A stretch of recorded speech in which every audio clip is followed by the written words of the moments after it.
Okay, sometimes your needle will break, and that's okay. This is how you're going to fix the needle.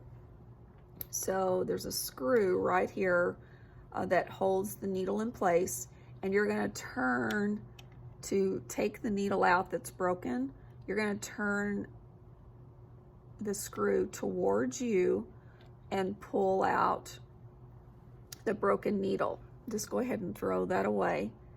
And then the needle has, a new needle will have a flat side and a rounded side.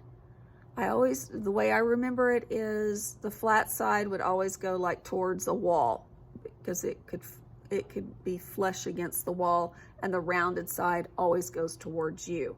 So what you're gonna do with the new needle is put that back up inside the holder here. Push it as far up as it'll go. Hold on to the needle, and then take the screw and turn the screw away from you to tighten it. And then just to make sure that it's in good enough, you want to make sure, just pull on it, pull a little down on it, and make sure that it doesn't come out. And that's how you replace the needle if it's broken. A few things that I wanted to point out to you on the machine. Before you start sewing, you need to make sure the machine is all set up properly and all. And sometimes, other people use this machine, so they're going to set the dials at different things for different purposes, and they might be in the middle of that process, and they might have it on basting, and you need regular stitching, and then you don't notice it until you're almost done that it was on basting. So before you start sewing, always check the dials to make sure they're in the right locations and stuff.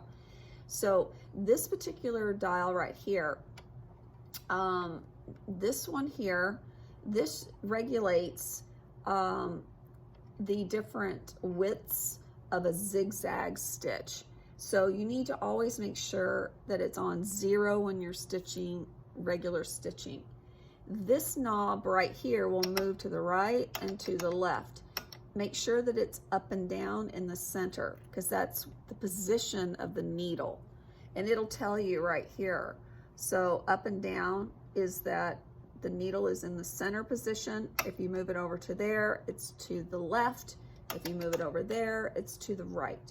So always make sure that it's in the center when you're sewing. This knob right here will, this is for buttonholes. So maybe we'll make a buttonhole sometime this year.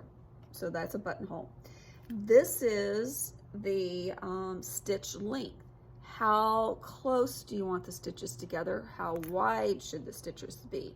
So if you are basting, which is the temporary stitch, you're going to take this all the way down to 5. And when you're regular stitching, I like to keep it at like 3. Where's the one I like to keep it.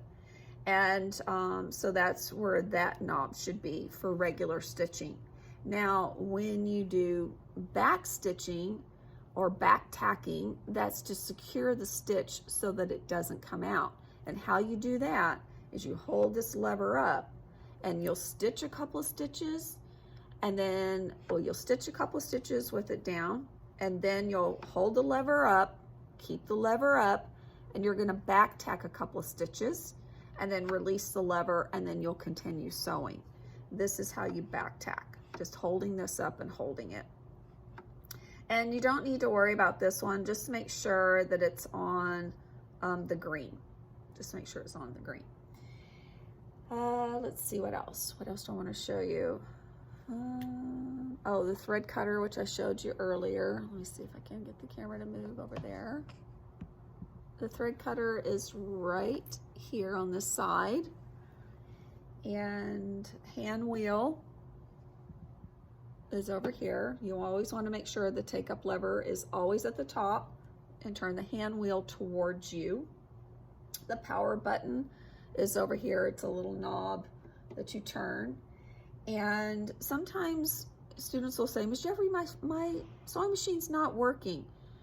So what I want you to do is make sure that this plug here, let me put this back here, The plug here on the side is plugged in. Sometimes it doesn't get plugged in all the way. It's this plug right here. And just plug that in all the way and the light should come on. If the light doesn't come on, then you don't have it in right. So just plug that in. Make sure that the red lines match up, and this is all the way down for regular sewing. And that's about it.